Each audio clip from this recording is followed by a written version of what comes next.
So let's land.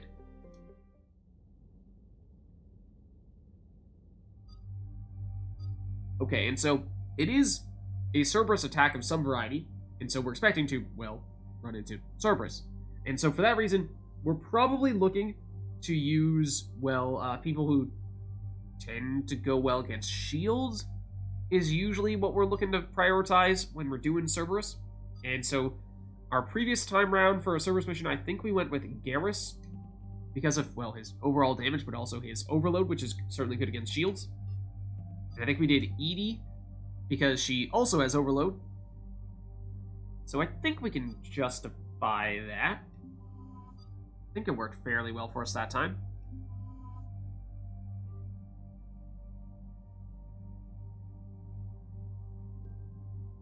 Okay, so now for weapons. We still would love to get a way to stabilize this Hurricane a little bit more. I mean, it's probably still better. It's definitely still better than the Shuriken. But we don't have the ideal mods for it yet. Acolyte will stick with that. For Edie, the Scorpion is solid, though we did recently pick up the Phalanx, which could be an option. I don't remember as to how well teammates tend to use this. That is one thing to bear in mind. We've talked about it a little bit, but there are some weapons that, although may be good for the main character, you, as the player, to use, squad mates may not be great with it. Tends to be the case with the more unusual weapons that have an odd way of working, or have sort of a gimmicky way in which you can increase the rate of fire or increase the damage, like charging up weapons or spamming the trigger as quickly as possible with a Matic, stuff like that.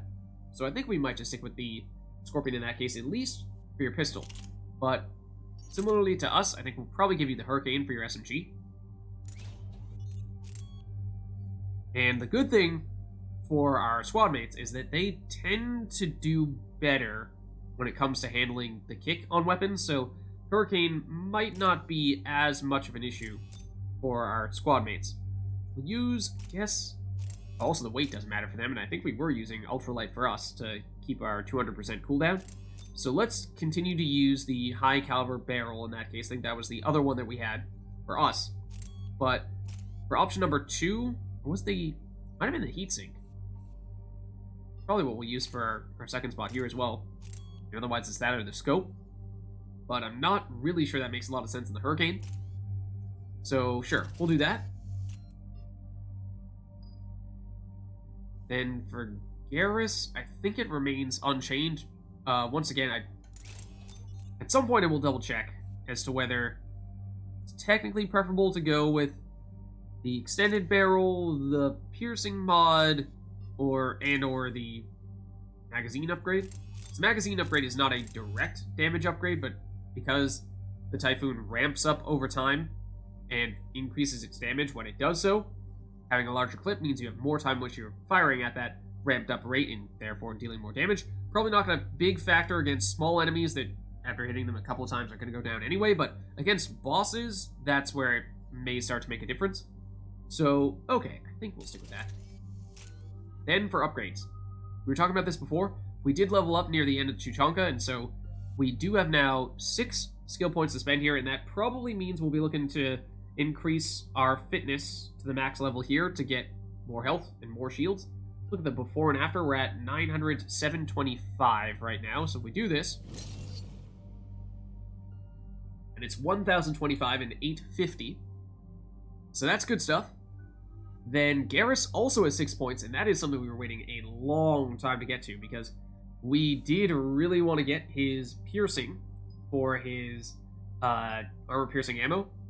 Now, the options here are just a straightforward 10 damage, or the increase armor's cover penetration by 60%, so that it goes through an entire meter worth of cover. At that point, I mean, our opponents could be in legitimate cover, and Garrus is functionally just completely ignoring it, which is nice, but the armor effectiveness, I think, is generally the big thing there, because bosses, or any enemy that has armor, has built-in damage reduction, and that tends to mean bosses, because bosses tend to have armor, so it's very good against them, and that's why Garrus can be one of, if not our best, boss damage characters.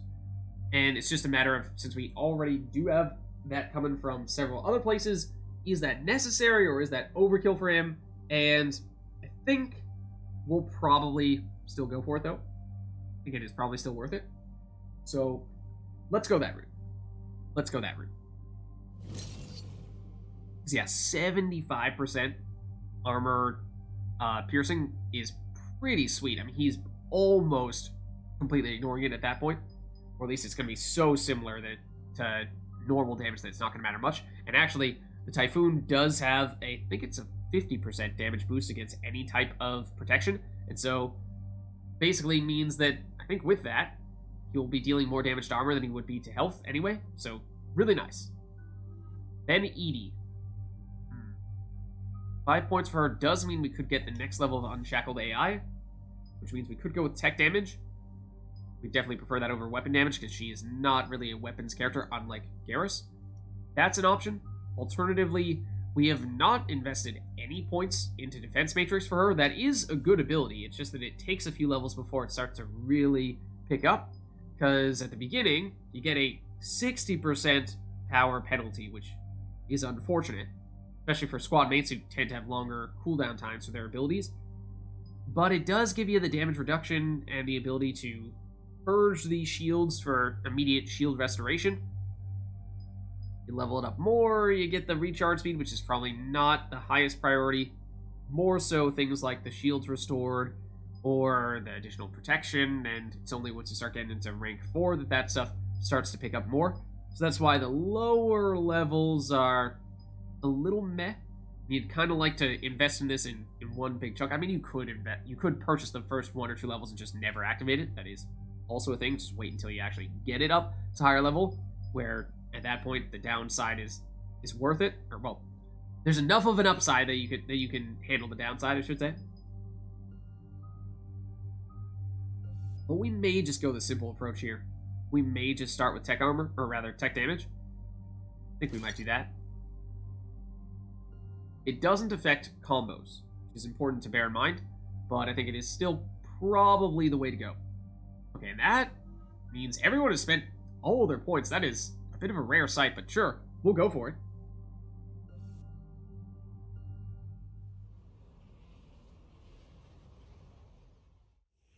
Commander, the enemy has a strategic advantage in this sector thanks to the fighter squadron facility you're about to attack. We want to seize it, but their air defenses are too strong for a frontal assault. Losses would be too cost prohibitive. How do you want me to handle this? Go in the back, bring down their defenses so we can send in the troops. Good luck, Commander.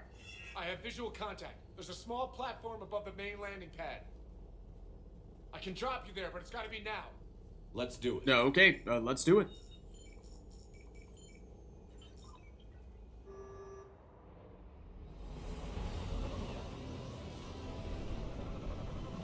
And for those of you who have played Mass Effect 3 multiplayer, this place may look familiar,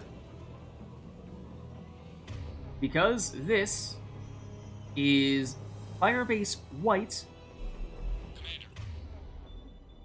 Let's just switch up our weapons here real quick, You'll have to find the command center to because we have enemies here already, take down their defenses.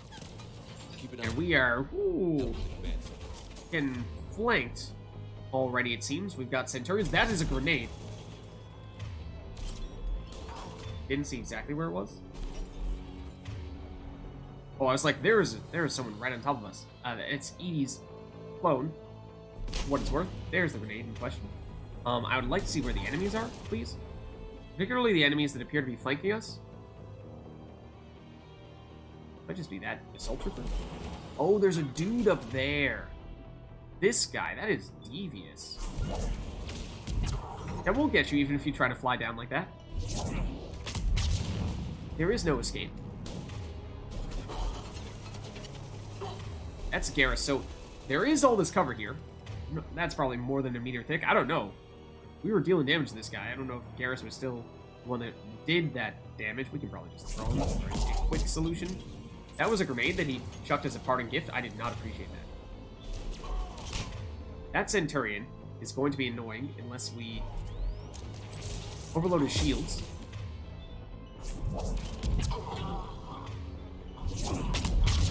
Because then we can Singularity him, prime, and detonate. Okay, that trooper. Let's help Garrus out here a bit. Not that he really needed it. More enemies coming in. 4 Centurions. Not for long, thank you, Garrus. The last of them? Not seeing any on our map right now. No, there's still more.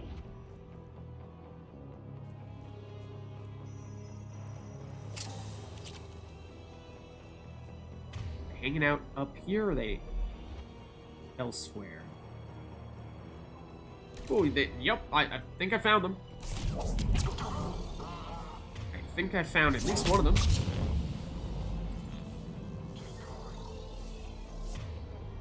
I hear more. While we're at it, got some spare parts over there. Good for some monies.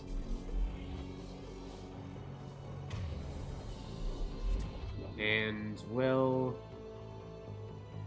although I would like to take some time to try to loot this place, perhaps we get rid of some people here first.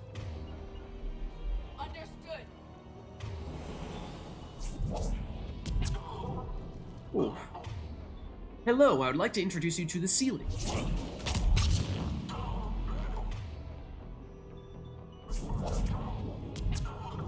Grenade sound I heard? Yes, I think so, but the dude is dead. Or rather, the grenade has gone off. The dude throwing it, I believe, is dead, but I'm trying to work this around, get that guy who's flying in the Singularity, but angle just isn't really working here. If you want to go close enough to that Singularity to get sucked in, and you did, thank you. Then we can blow you up more easily. I think we might have missed. Edie did hit with a Singularity, though. Or rather, Edie does not have Singularity. She hit with an Overload, I should say. Finish that guy off with a quicker throw. One left, it seems. He's just chilling. He's just chilling. Let's find that control center. Alright, but before we do, I think now is definitely the best time for us to look around a bit for the loots. So we got a little bit of money. This is where we started in here. It's a little bit odd, because in multiplayer, the place where you come in and leave is right here by this ship. It's a little off-putting when I realized that it's not where we touched down, but okay. So we picked up a little bit of monies right by the entrance. Wonder if there's anything hiding in this corner. It is one of my favorite maps, possibly my very favorite map for multiplayer. Oh, in multiplayer, this is an archway that you can go through. It takes you into this building. So that's interesting. That is a difference between the two areas in single player versus multiplayer. Keep your eyes open. We're getting close. We're with you, Shepard. Okay, pistol magazine upgrade. And I'm trying to think, we've been using that on anything? I forget what we have on the Acolyte right now. We have the we have power amplifier and the extended barrel, so no, we're not using it for our pistol. Experience for the med kit is nice. Grenades, we don't currently need them. I was kind of expecting for something to be hidden over here in this corner, because it just seems like that would be a reason for this corner to exist. It also exists in multiplayer, but I assume that its purpose was for, well, single player. Then we do have a computer console over here. I do like how, at least at the moment, we have an opportunity to seemingly loot to our heart's content while there are no enemies, so I'd love if we could make a point of not triggering the next wave of enemies until we are done with picking everything up. So I think despite this kind of sounding like a quest item, I think it is not. Weekly processing report. Sergeant Parker, all on base personnel have been processed. Processed, you say? what exactly does that mean? Because we have seen that in some cases the Cerberus troopers have been exposed to some grisly Reaper-like modifications of sorts, and so I hope that's not what you're referring to there, but I'm afraid that it might be. So, integration protocols updated successfully. Yeah. And oftentimes we get a little chunk of experience from that, but not that time. Not that time. And this is also a little bit different layout-wise compared to multiplayer. Multiplayer, this would be an opening. This would be an archway that you can go through. Leads down to a little staircase, kind of like this.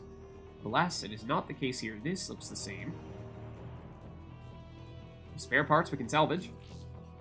Definitely nab those. We have another data pad we can salvage. Let's see. Anything else around here? Medkit. Those medkits give so much experience. Heating unit schematics. Advanced heating unit stabilizers? I guess it's cold enough here. Okay. So, that, I think, may be a quest item. We may already have the entry for that quest item, or it may be something new to us. This looks fancy. Yeah, this is the security console, I think. This is the quest item, or quest thing for us to interact with, so let's just make sure we have checked for other stuffs and confirm that we have everything before we activate that. Ammo out here, this looks pretty darn similar. Oh, medkit. Pretty darn similar to how things are in multiplayer. But multiplayer does not have a 2,000 credit spare parts thingamabob hanging out over there. So that's nice. We've gotten, what, like 3 or 4 spare parts? I mean, usually I think we found for all these Cerberus insert type of Cerberus operation missions, we have seen that they give us a total of 1,000 credits on site, and then, that is if you find all the loot for them, and then and then I think it's another 10,000 when you complete it. I think we've gotten about 10,000 now, so we might be good from a credit standpoint. That looks cool. Is that a docked ship? I don't think that's in the multiplayer, but I may have just completely ignored it. Definitely looks nicer at the very least. This layout is slightly different compared to multiplayer. There's a little bit more of another pathway over there, or small little back alleyway that connects this area to that area. So yeah, these subtle differences, which is intriguing, because as I said, this is a place that I spent a lot of time in Mass Effect 3 multiplayer, and is, I would say, in many situations, one of, if not my favorite, of the maps. Okay, so let's head back in.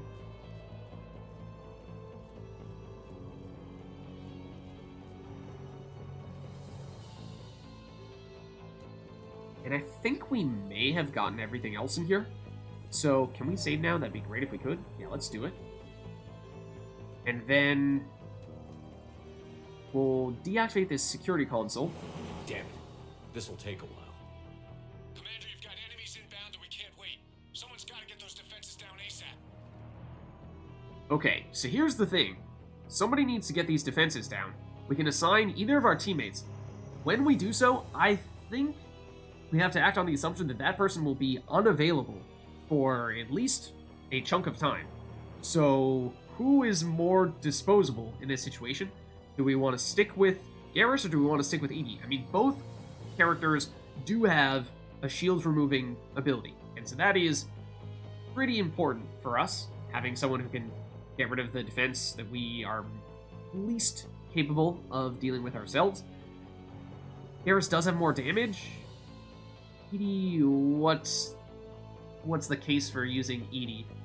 He also has Incinerate. It's not as important for us, I don't think. We'd probably just rely mostly on that overload. And so Garrus can still do that, and he's packing more weapons damage. So yeah, I think we have Edie assigned in this case. Edie, front and center. As you command. Be ready, Commander. You're gonna get swarmed. Commander, I've been flushed from cover. Okay. Retreating to minimum safe distance. We're gonna get Problem. swarmed, he says. Get out of there. Out of curiosity, we have gotten experience in a few chunks here. Kinda close leveling, but not there yet. Wait for your all clear, then reload to the ship. Garrus is on the Typhoon, good. He's got the ammo active, it's also good. Okay, so we've got... Oh, that was a grenade. Pretty sure that was a grenade. Outside communications are no longer possible, Shepard. We've got people approaching from numerous sides here. We'll worry about Let's pull off this Guardian shield. that later. Then, let's grab. We've not had many opportunities to do that. Well, hello. Hello, friend. Who's trying to melee us? Okay, Centurion, Garrus, if you could overload that dude, that'd be great. Because now we can Singularity. And now we can blow them up. And that gets rid of many of the enemies, but Garrus is shooting at the wall. But remember, Garrus can oftentimes deal damage through walls because he has enough penetration to do that. I mean, in this case, he's trying to shoot through a whole lot more than just a single wall. I am kind of curious to see him try. And that was almost an opportunity to grab this guy as well. System deactivation prioritized. Awaiting shutdown command. Shepard, it appears that shutdown requires a synchronous command. Okay, so now we deactivate this one. This, I think, would be the other time that you could theoretically grab stuff in the area if you've not yet looted. Basically, whenever you got enemies that have all been taken care of. Defense system deactivated. General Order 7/7. Triggered. Establish contingent. Okay, is Edie, she's back in business. So that's good stuff.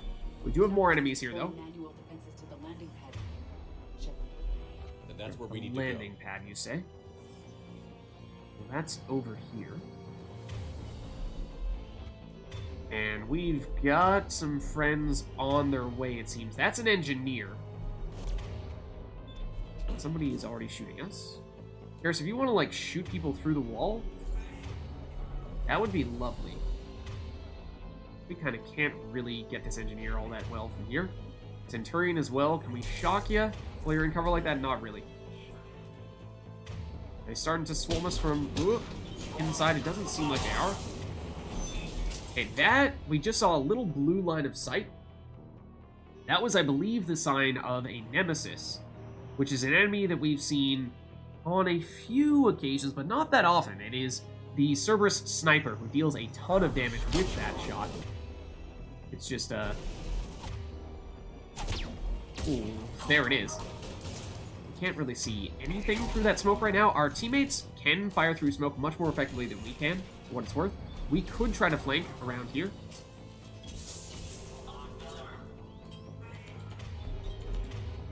There is definitely a turret over here.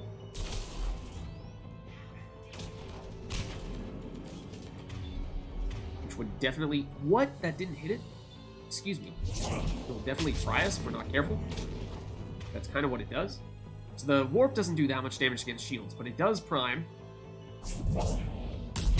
for biotic detonation. That may have gotten rid of it. It did. Okay, now we may have also injured the neighboring combat engineers. I did hear a grenade. Thought I heard a grenade.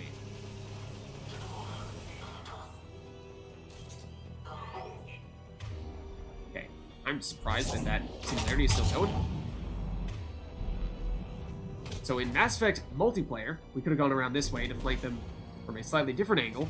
Doesn't really work in this case. Hello, Assault Trooper. You are an easy target. That. I'm just gonna throw you. Especially because you walked into the singularity, so that was fine. We have a teammate who just ran over here to give us a little bit of company. Yes, Garrus did. Okay, seems there's one more enemy over here. It's the Nemesis. Okay, she's down.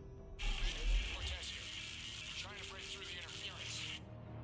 Cortez, I read you. Come in. There you are, Commander. Had to get through the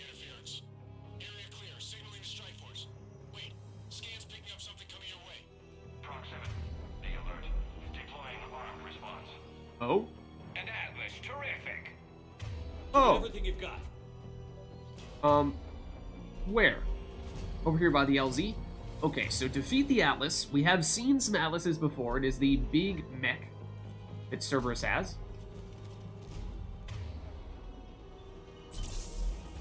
Try to overload to get rid of the shields. Technically, we would love if we could prime it with something first. Ideally not throw our warp into orbit.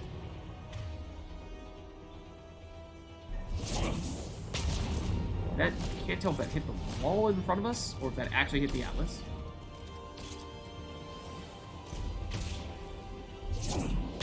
There we go. That definitely landed. Now, although we can't really see through the smoke, we should still be able to hit you with a throw or two. And the warp primed, and that throw detonated. Look to repeat here. That is the recipe for success. That is the only way we can do a biotic explosion on this Atlas, because since it has armor, it cannot be floated up, cannot be lifted with Singularity, so Singularity cannot prime, at least not against this enemy, so you need to use the warp to prime it. Could detonate it with cluster grenades if we'd like. Also, something that I don't think we've talked about much, if at all, is that Atlases, you can technically shoot through their glass shielding here, and in doing so, if you kill the pilot of the Atlas, you can hop into the Atlas and control it. There's even an achievement for that, and it does not count when you get what is basically the automatic one in, what was it, Grissom Academy? So you need to do it in some other mission with Atlases. It's going to be kind of hard for us to do that as an adept, because we don't have much in the way of good weapon damage for that, and especially because the Acolyte is never going to make that happen, since it doesn't have usual bullet fire. It's a explosion projectile. I don't even think it's possible with the Acolyte. So you basically need to exclusively shoot the Atlas in that glass shielding there to make it happen. And if you waste any damage on other parts of the Atlas, then you're probably going to destroy the Atlas before you actually break through and allow yourself to hop in. So that means you're usually having to... I need to send squad mates somewhere else and just have you be the sole person shooting at it, so you can make sure that 100% of the damage is going to the glass shielding and nothing else. But as we have already used a bunch of warps on this thing, and biotic explosions, that is not really feasible. We exploded it, but Garrus also was shooting at it too. Anyone wounded? And down it goes. The usual minor flesh wound. Just a flesh wound.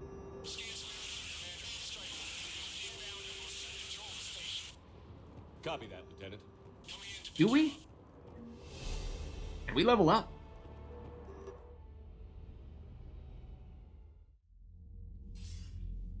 This was a major victory, Commander. A crippling blow to Cerberus operations in this sector. Now all we have to do is maintain control of the facility. Cerberus won't make that easy. And we won't make it easy on them. Thanks to you, we can use their own defenses against them. Tell your team they did good, Commander. You should be proud. Thank you, sir. That's all. Hack it Team, you out. did well, and you did good. Alright, so we get more funding, more reputation. And we take a look at our war assets here. We have updates for the Alliance. We did a whole bunch of planet scanning and got a whole bunch of war assets from that stuff recently. The Alliance First Fleet. The First Fleet was stationed near the Charon Relay when the Reapers invaded the Sol System. To see if this is... I think it's just the update. The SSV Agincourt, yeah, we found this during our planet scanning, was one of many Alliance ships that saved the colony world of Elysium from pirates and slavers during the Skillian Blitz in 2167. In order to stay with his vessel and crew, its captain refused promotion after the Blitz. Oh, that's dedication right there. And the Third Fleet, we definitely have already seen this, so it's just the update of the SSV Nairobi, which is another thing that we found when we were scanning planets. It is a top-of-the-line cruiser with the showroom finish of a ship just off the factory line. As it has never seen warfare, the Nairobi's officers have been running mock battles in preparation for real enemy contact. I mean, the ship itself has never been out on the front lines because it just got made, or does that also include the people on the ship, because, you know, it'd be kind of nice if the soldiers had any experience at all.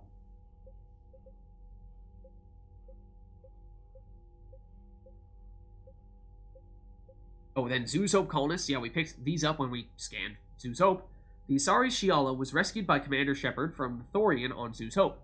Now she leads a militia of Zoo's Hope colonists, waging a surprisingly effective campaign against encroaching Reapers on Pharos. Shiala suspects the group's prior connection to the Thorian gives them an uncanny ability to sense one another, allowing them to think and act as one in battle. Basically, they are hive mind. Which is kind of creepy, but also it's cool how they found a way to put that ability to good use here in fighting the Reapers. So, I mean, more power to you. The long-term consequence of this connection, I mean, those are unknown, but for now, at least, the effects are helping the cause. Okay, then the Crucible. Dude, don't remember. We've looked at the Javelin missile launchers. I think we have.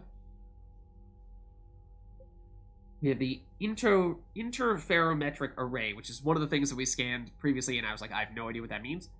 Normally, interferometric, I mean, ferro usually means iron, right? Arrays are used to analyze planetary landmasses or to determine the astrophysical properties of stellar systems. The powerful array salvaged from the Hercules system can be used for something much more ambitious. The Crucible tunes into the mass relay's command switches.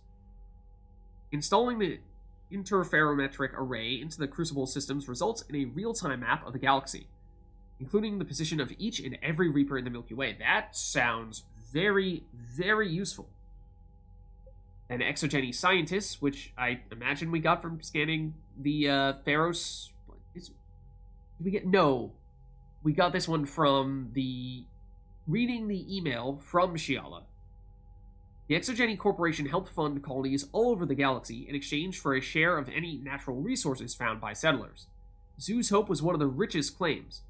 Colonists were obligated to turn over any Prothean discoveries in the ancient ruins on Pharos. I thought we remembered, or at least I thought I remembered, when we visited Pharos, that although people had thought that there were extensive Prothean ruins and that they were going to be rich for that reason, that it was actually comparatively much less than they expected, and so people were generally disappointed, and the colony was not seen as a huge success for that reason. And in addition to that, of course, they had some other problems, but I'm a little surprised. I think that might be a little inconsistent with what happened in Mass Effect 1. A team of exogeny scientists studying the few scraps of Prothean materials found around Zoo's Hope have become experts in their own right. I suppose maybe, as they say there, it was still just a very small amount, but they've made the most out of it, contributing their knowledge to the Crucible project. Sounds good. Optimized EZO capacitors. A team of engineers working on the Normandy SR2 developed the theory behind this piece of equipment. This was the thing that Donnelly and Daniels said that they had, or I forget which one specifically had it, but figured out as we gave them we gave the piece of equipment to Engineer Adams, and then Donnelly and Daniels were like, hey, wait, that gave us an idea. So, Dreadnought-class drive capacitors use specialized EZO-based compounds to channel and store thermal energy with greater efficiency than previous designs. These capacitors were quickly incorporated into the design of the device found in the Prothean archives on Mars. That's the last for the Crucible, which is starting to get a bit bigger here, and we're approaching that minimum military strength number. Cerberus, as the elusive man's methods became more extreme, skilled operatives... we've read this part, but... Cerberus research data, I think we probably had that before. It's probably this new advanced fighter squadron over here. The squadron of advanced fighter ships was liberated from Cerberus forces in Novaria. Fast, agile, and remarkably fuel efficient, these one-person spacecrafts pack surprisingly heavy firepower for their size. After the Alliance installed their own VI programs and swept for hidden bugs or transmission signals, they repainted the fighters and pressed them into service. What was once Cerberus's is now the property of the Alliance. So you know what? We'll make it work. And more updates for the Krogan clans. What has happened here? Commander Shepard's interview with Diana Allers about bringing the Krogan into Reaper war Into the Reaper War cast the Krogan in a favorable light, which drew even more of the clans to the Allied forces banner. I am pretty sure that's why this is 305 rather than just 300, so it's a small boost, but that's the motivational talk we gave when we were getting interviewed by Dan Alders. And that is where things currently stand. So we're making progress there. We're certainly making progress.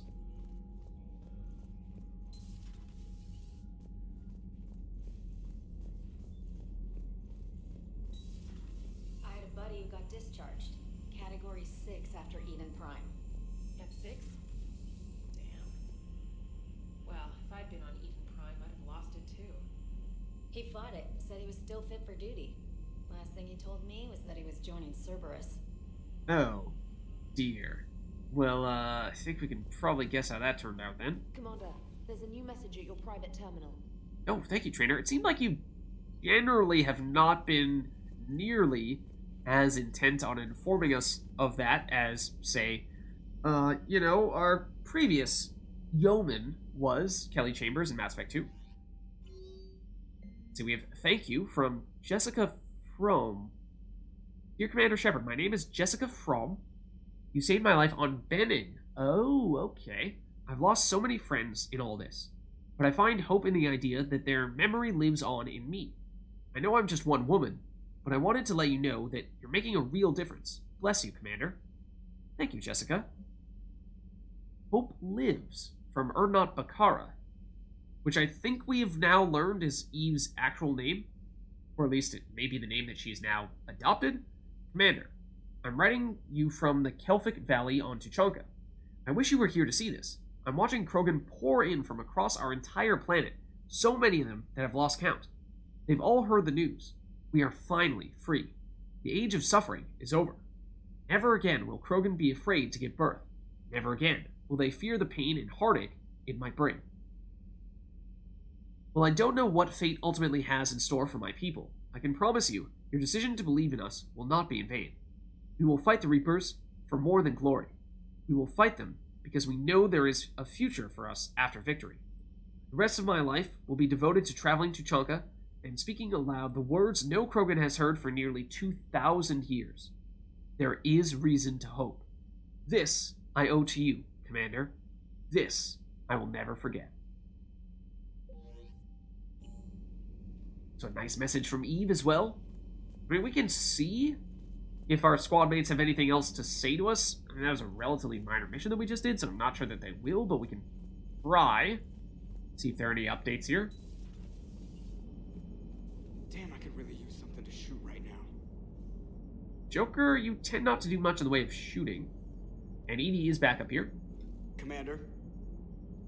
Auxiliary power units are depleted to 82.04% capacity. This should be corrected. Yeah, I'll get it before we go in atmosphere again. I will run a diagnostic on it. Edie, we've got 5 of them. According to the diagnostic, we now have 4. Oh. Oops. Yeah, guys, we might want to, not do that in the future. Hello, Shepard.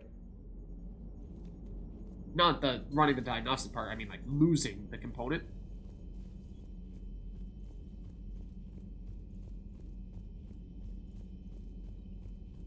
Okay, so small little dialogue there, from Edie at least. Like I said, not entirely sure we're going to see much from others, but we can try.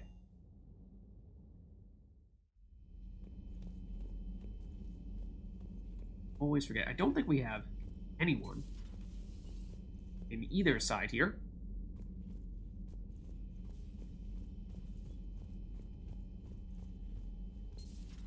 Right?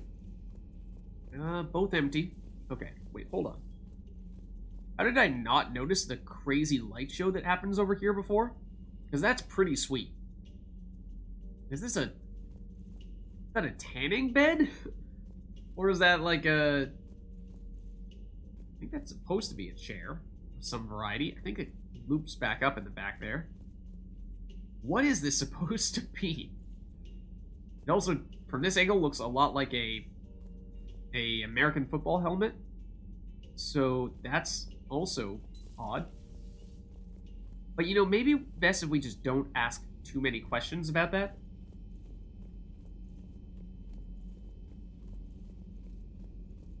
So, I'm thinking, given how that was not a very big mission, if anything, would probably just be our main squad mates who might have other things to talk to us about here. Probably less so the case with our other, more minor crewmates. Good to see you. Good to see you too, Garrus. Good to see you. Well, maybe there is not much else for us to check out yet. Or new things for us to discuss with our teammates. Have we found any new engineers for the Crucible glyph? 5 ex-Sonax Industries scientists who attempted to reverse engineer Prothean technology stolen from planet Garvuk. Oh. They're technically still wanted by the Council for hiding Prothean technology. As well, We can forgive them, Sonax's right? part in instigating an illegal war on Garvuk. Oh. I'm sure the Council will forgive that for helping with the Crucible. Extend those scientists amnesty and an invitation. Right away. Yeah, that second part may be a little harder to forgive. But anything else here? Not from the terminal. Perhaps we can talk later. Okay. There is still this stuff here. The question of whether to go field strength or weapon damage, but I've not yet had the chance to double check that. Thank you for the data packet. The results are available on the Information Network terminal. Thanks, Cliff. Now, I'd like to see if those things affect just Shepard or if they affect the entire team, because that might influence which choice we choose to make there. Doesn't seem like we're getting much in the way of other dialogue updates from crewmates. Don't think there's going to be anything else from haulers either. Engineering crew. I hear the elusive man drinks bourbon. It all makes sense now. What do you mean? You love whiskey. Hey, Scotch, my dear girl. That scunner drinks American bourbon. Completely different. He's a psychotic megalomaniac, and you've got problems with his choice of liquor? You've obviously never experienced the peat aroma of a fine Ely Scotch. Okay, I have no horse in this race.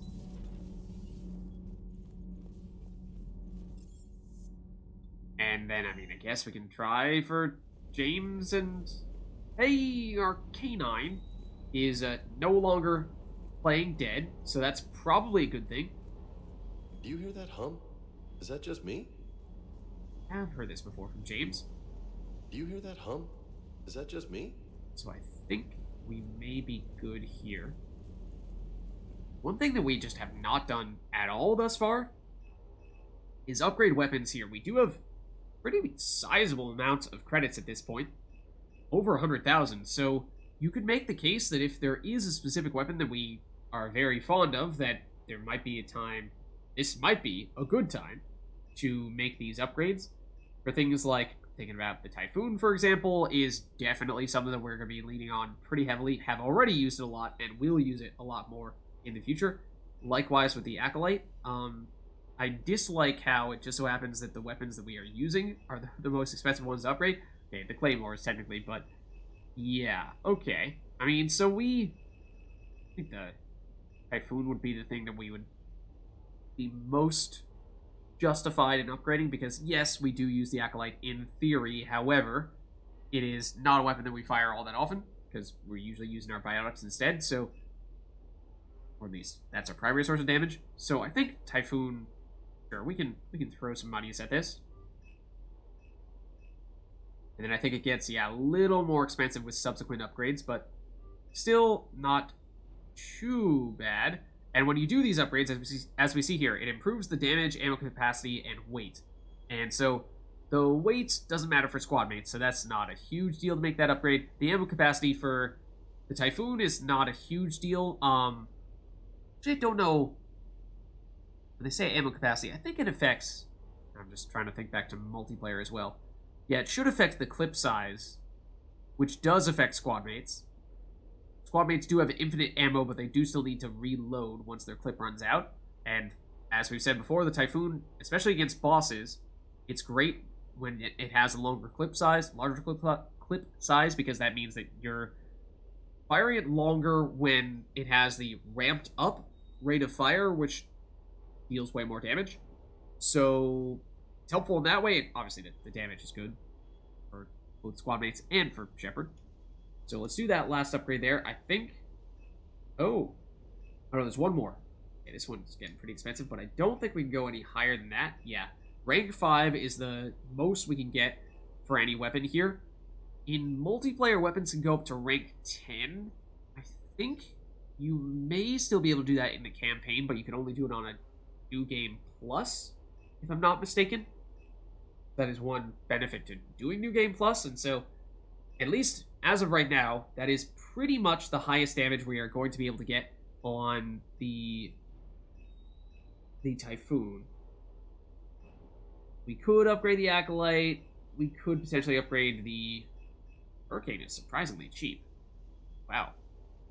Okay, I mean, we were using Ultralight on the Hurricane because it was a little bit heavy and it was getting us off of our 200% recharge speed, so that would be a reason to upgrade it in addition to the obvious ammo and weapon damage. So I think this is probably something that we're more sensitive to upgrading than the Acolyte, because I think we're just going to notice this a lot more. So, sure. Sure. We'll invest in it. So there you have it. That should be now a fully upgraded version of the Hurricane. So that's pretty sweet. And, I mean, we had enough money that even after having done that, we're still in a decent place here. So, we could go Acolyte. We could go... What are the other weapons we've been using a lot? Scorpion for some squad mates. Squad mates who can only use pistols, or pistols is one of their options. Scorpion tends to be our go-to there. Other than that... Shotguns for James. I mean, that's really the only person we have right now who uses shotguns, and we haven't used him for a really long time, so it hasn't been relevant, but Eviscerator could potentially be the answer, although one of the benefits of this is it's lightweight, and that doesn't matter for James. So I don't think we rush to upgrade any shotguns now. We could upgrade the Acolyte, would be the next on the list, I think, but I think we might be fine leaving it as is. And there is, as we're seeing here, an achievement for fully upgrading a weapon up to rank 10. As I said, in multiplayer, it's fairly straightforward because 10 is the maximum, and so you just keep on upgrading. But if you stop doing this, especially right in front of us, it is really, really disconcerting. But in single player, as I was saying, I think you do need to technically do a New Game Plus, and only then can you go all the way up to rank 10, so it does make it a little challenging in multiplayer, or rather in single player, to get that achievement, or at least time-consuming. But, of course, no multiplayer in Legendary Edition, sad face, unless they patch/mod, no, not mod, but DLC it in, I don't know. But, well, at this rate, it doesn't look like it's going to happen, at least not anytime soon.